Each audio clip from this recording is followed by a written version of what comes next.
มักเต้งให้บ่นี่นะโอ้ยนี่พี่น้องเอ้ยก็คืออาหารสาวเวียนเฮ็ดกินเบิ่งนี่บ่มีผักบ่มีหยังเลยครัวเอาเลยออกให้ก็บ่ได้กินหยังเนาะ กินมะเขือกินมะเขือกับผักนี่บ่บ่มีผักอ๋ออันนั้นนี่คือบ่กินนั่นน่ะยอดอันน่ะมันต้นน่ะบ่ได้กินคือบ่กินบ่แซ่บ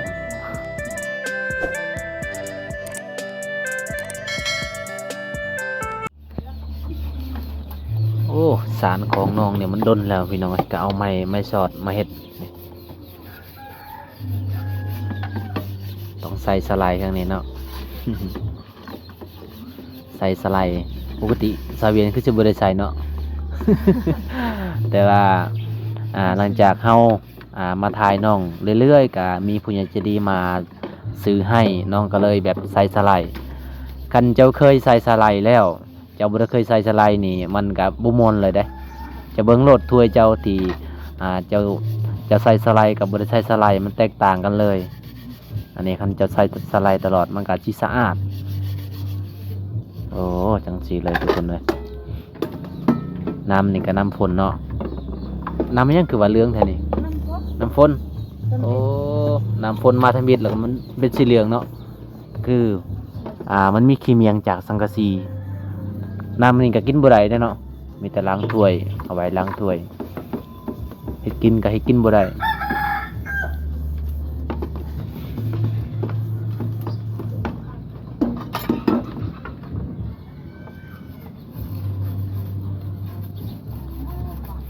บวงก็ต้องล้างหมดนี่ผู้ชายเนี่ยบ่ได้เรื่องอยู่เหือนเนาะ มันยังเขาเจ้าไปเอายังอันนั้นลืมเลยเข้าอยู่ใส่เข้าอ๋อฝนตกเดี๋ยวนี้ก็ไปได้ปะก็ข้าวแต่เหียนเอาไว้บันเอาไว้อยู่เราเข้าเอาเข้าแต่เฮือนแล้วก็ต้องเอาไว้อยู่เราเข้าเพราะว่าคันว่าเฮาไปพูดเข้านี่ก็ต้องเอาไว้อยู่เฮือนก่อนปะบ่ไว้วันนั้นก็ได้แต่บ่มีฮะเขามีลักษณะเขาอ่อนเงานั่นแหละสาเหตุที่เจ้าจะได้เงินแล้วก็อยากใส่น้ำมันรถก็คืออ่องเงามันไกลจากบ้านเจ็บบ่าฮะเจ็บบ่าเบิดกันแต่ว่าห้องเนาะเป่าหนึ่งจากเจ้าถือได้บ่ได้อีเมเจ้า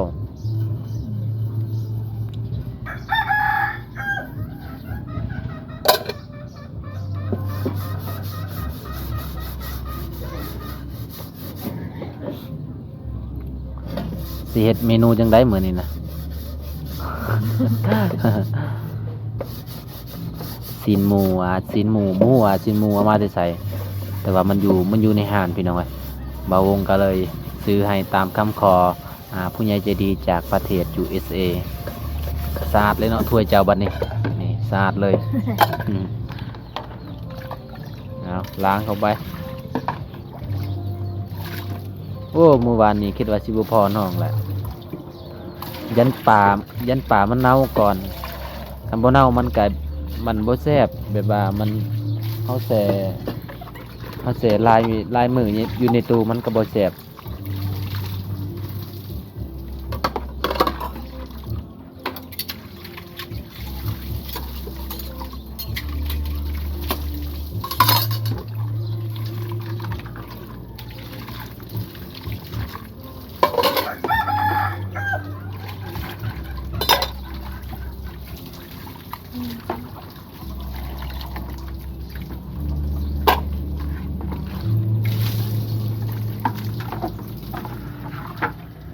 คันน้ำมันเนี่ยไปเอาอยู่ไสบ่ไปตักเอาอยู่ไสบ่อนจะอาบน้ำบ่ก็คือน้ำที่พอเฒ่าไม่เฒ่าจะเจาะน่ะมันออกตลอดบ่ขาดเนาะโอ้ตัวพี่น้องเอ้ยตอนนั้นก็พอเฒ่าไม่เฒ่าสาวเวียนเจาะก็ต้องได้ออกเงินนำกันประมาณ10 ปลายล้านนี่แหละมันแพงเดี๋ยวนี้ฮอด20 ปลายพุ่นแหละ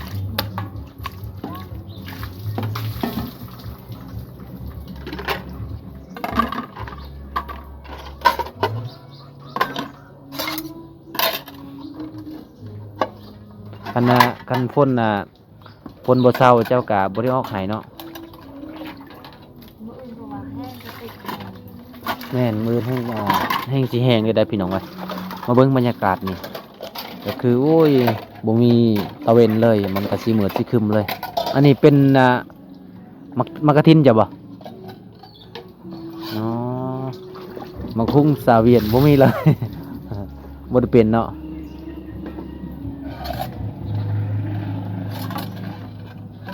เอาสำเร็จเรียบร้อยบัดนี้น้องก็สิได้คั่วหรือว่าเฮ็ดจังไดก็บ่ฮู้คือกันก็เบิ่งสูตรของน้องเฮ็ด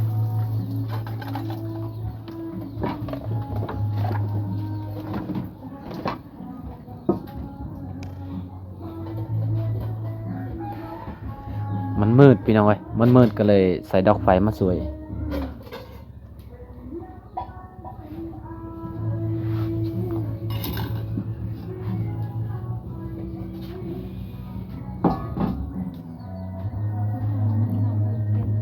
ฮะ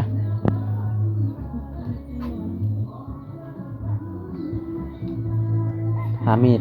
โอ้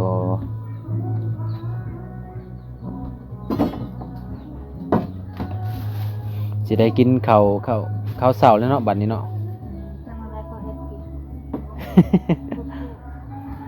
เอ้าแล้วแต่เจ้าโหลดสิครูเอาบ่เฮ็ดจัง สบายบ่ขาวนะ แม่น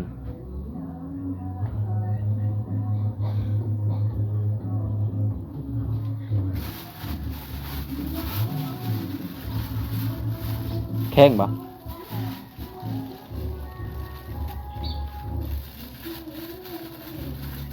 จักสินหมูหยังนี่เนาะจักกะหมูพันธุ์บ่หมูพันธุ์เนาะเหมือนหมูลาด ตัด ดูก่อนเลย ฮะ ตั ตั ด ด เป็นดังเนาะ ตัดไปโลดบ่เป็นหยังตัดโลด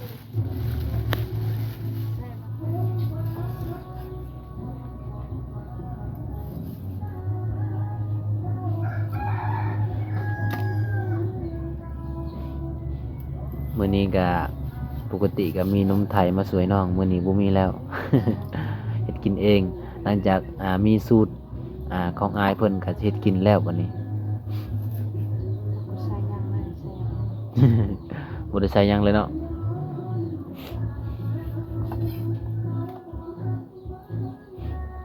นั่นจะ มันสิงฮะ ไม่ยันมาเมียนจ่องเนาะ ก็เลยบ่รู้มีหยัง แล้วเมียนอันตะเปียกนี่นะเข้ากับตา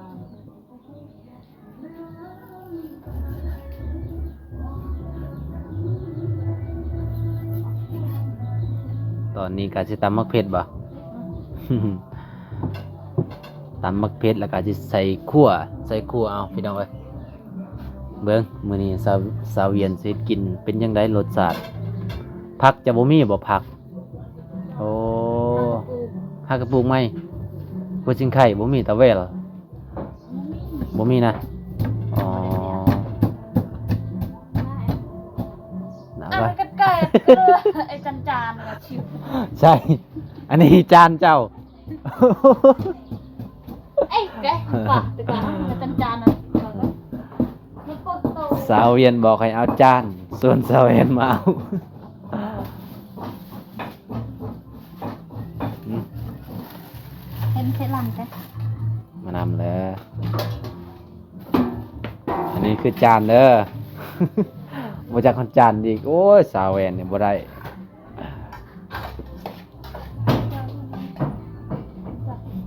อันนี้เดี๋ยวตาเวียงกลาแม้ว่าทาฉันก็ อืม เต่าเย็น เย็น ตื่นมาจะต้องกระชายหาย่างตัวหัว ใส่ขิงพร้อม อ๋อ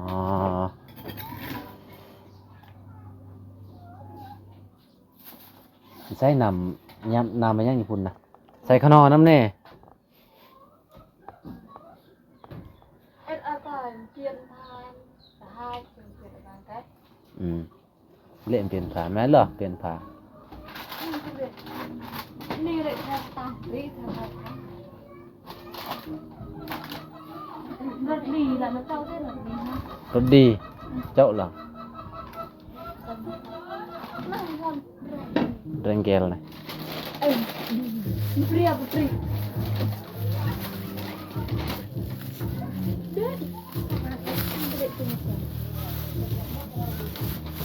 Nih. Lang con đơ.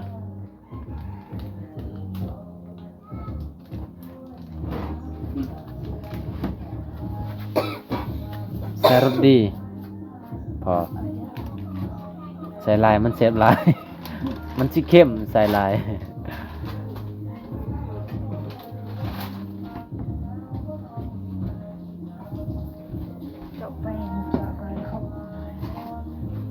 Xài cờ xài pin nua hả? Xàiเข้าไป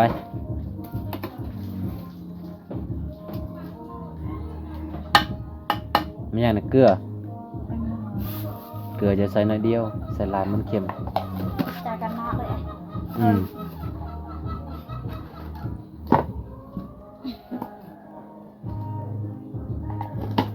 ไอ้หัวเนี่ย ครัวก่อนเนาะมักแตงให้บ่นี่นะ บ่แม่นอันนี้คือมักแตงที่เขาเจ้าปลูกมา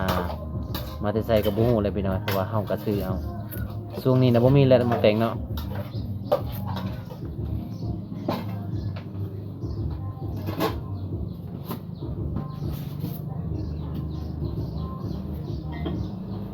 นั่นนี่เป็นอะไรกันสิเป็นอะไร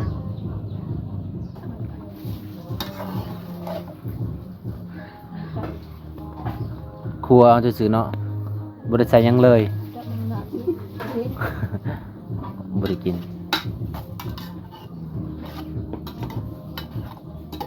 มีแต่ครัวเลยพี่น้องเอ้ยบ่ได้ใส่ผักอิหยังก็บ่ได้ใส่ บ่มีเนาะ ถูกที่มันเข้าจะมีจำไปเลย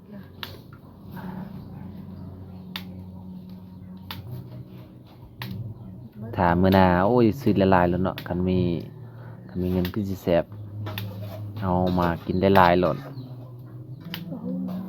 บ่ห่วมก็คือหอม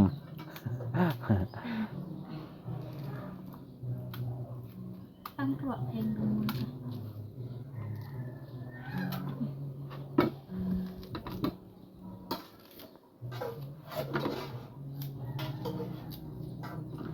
ตอนนั้นดิแบบอะไรนั่นแหละเป็นกระดาษกาบันดงอ่ะ น้ำตาลเนาะครับ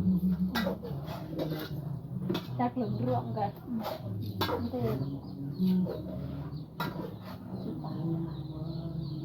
ตาลองอ่านจะไม่ยังไปจ้ะ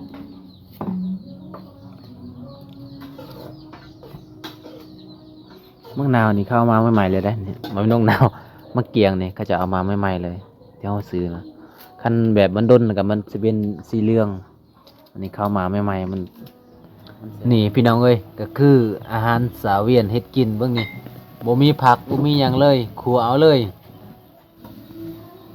สุกแล้วบ่ได้จับคือผู้เฒ่าเนาะคำผู้เฒ่านี่จับเอาโลด มื้อนี้ก็เพิ่นก็สิพักผ่อนทุกคนสาวเวียนก็สิพักผ่อนปกติออกไห้ตลอด ออกไห้ก็บ่ได้กินหยังเนาะ กินมะเขือ กินมะเขือกับผักนี่บ่บ่มีผักอ๋ออันนั้นนี่คือบ่กินนั่นน่ะยอดอันน่ะมันต้นน่ะบ่ได้กินคือบ่กินบ่แซ่บ เนี่ยมันต้นหาเองใช่ไหม อ๋อมันต้นนั่นน่ะเขาคายน่ะบ่แซ่บเนาะ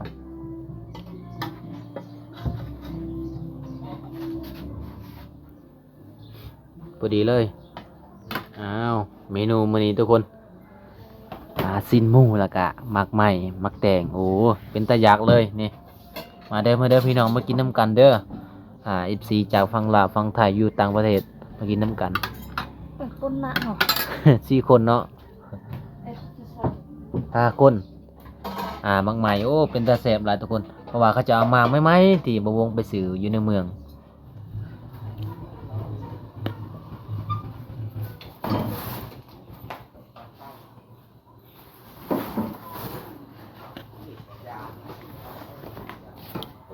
ปูสาดบัดนี้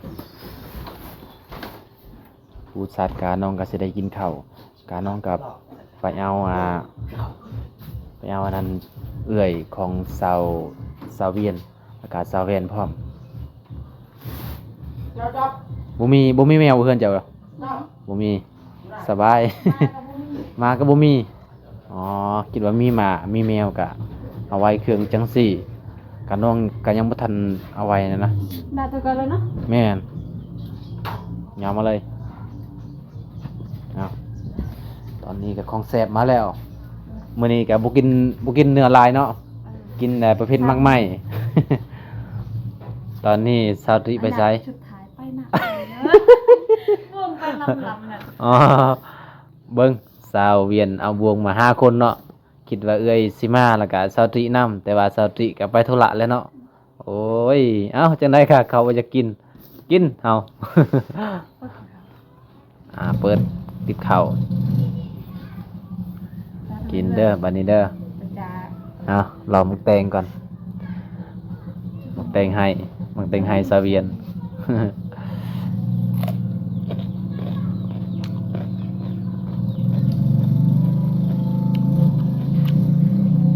เสียดายเนาะริเนาะเพิ่นไปแล้วเพิ่นปอกนะมะเกียง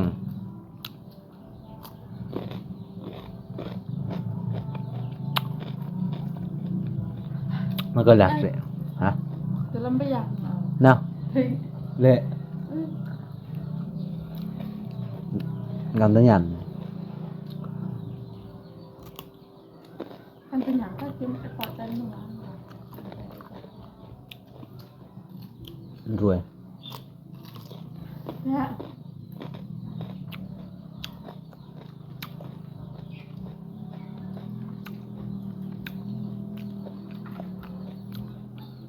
เดาขนาดละchị rồi đôn tan mấy คือเรามาแพ้ ลองเบิ่งฝีมือของสาวเวียนครัวซินหมูครัวแบบบานๆเลยบ่ต้องใส่ผักหยัง มันก็หายไปห้อง แซ่บมันมีผักใส่น้ำแซ่บเนาะ มันตาล นะ เป็นกระป๋าขึ้นเห็ดตก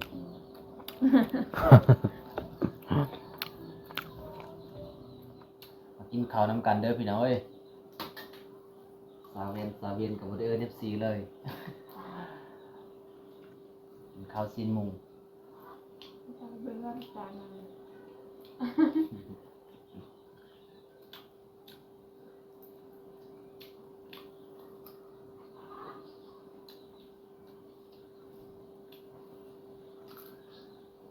นั่นแหละกระเช้าเลยใส่กระจาเฮ้ย มันชอบเลย ที่กระเช้าได้ฟืนละกระเฮือง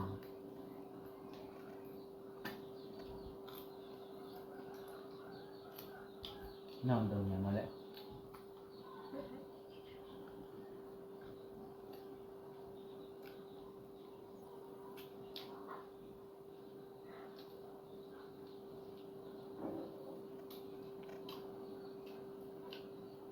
โทรศัพท์ก็ทำไมก็เล่นนะ ฝึกเฮ้ยมันบดตังมันตังเลย มันดังเกินไหม มันตังเดี๋ยวก็บัตรก่อนจะซื้อแล้วกันนะ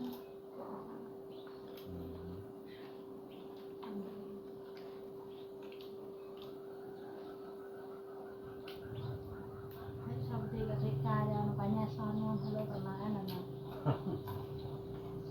อย่างเนี้ย เอาแรงให้กูมันก็เจอซะแล้วอยากจะนำบริพูนเป็นไรจ้างทับเป็นละลึกๆฮะมันเติมขนาดไหนจ้างเป็นคน มันก็ลายบ่ จ้างมาด้วยครับ ตอนนี้ก็กินข้าวเรียบร้อยแล้วพี่น้องเอ้ยเหลือแต่มักไหม้เป็นจะได้แซ่บบ่ซะแม่นแซ่บเนาะมันข้าวเมืองเจ้าก็สิซื้อบ่ มีเงิน กันมีเงินก็ซื้อเนาะมันแซ่บหมากเกียงแล้วก็ มักแอปเปิ้ลมักไหม้จะมักกินมักไหม้หยังมักเกี้ยงอ๋อคิดว่ามักแอปเปิ้ลค่อยละมักแอปเปิ้ลแต่ตัวนี้มันบ่หวานปานใดสาวติก็บ่เห็นแล้วเนาะบัดนี้เนาะโอ้คือสิแดดๆเนาะเบิ่งนะพี่น้องเอ้ยอยู่ข้างนอกนะคือสิแดดๆแน่กินข้าวอิ่มแล้วบ่สาวเวียนอิ่มแล้วก็หลังจากกินข้าวแล้วเจ้าก็สิไปไสอยู่เฮือนเนาะมื้อนี้ฝนตกก็เลยบ่ได้ไปไสถ้าฝนบ่ตกก็คือไปป่าแน่นอน อิ่มแล้วเนาะกินข้าวเนาะแซ่บเนาะแซ่บเลย ที่สาวเวียนเฮ็ดกินเองทุกคนบ่ได้ใส่หยังก็แซ่บเนาะอันมีผักมีหญ้าก็คือสิแซ่บพี่น้องเอ้ยแต่ว่าน้องก็บ่ได้ใส่หยังน้องคือสิฮู้สูตรจากอ้ายฝั่งไทยที่ไปเยี่ยมไปยามน้องนั่นแหละ เอาจังได๋คลิปนี้ก็บ่วงก็สิขอปิดไว้เท่านี้ก่อนเด้อคลิปหน้าก็มาพบกันใหม่คลิปนี้ก็ขอขอบใจหลายๆที่ต้อนรับเป็นอย่างดีคลิปนี้ก็ขอปิดไว้เท่านี้เด้อสาวเวียนเด้อขอกล่าวสบายดีบ๊ายบายเนี่ย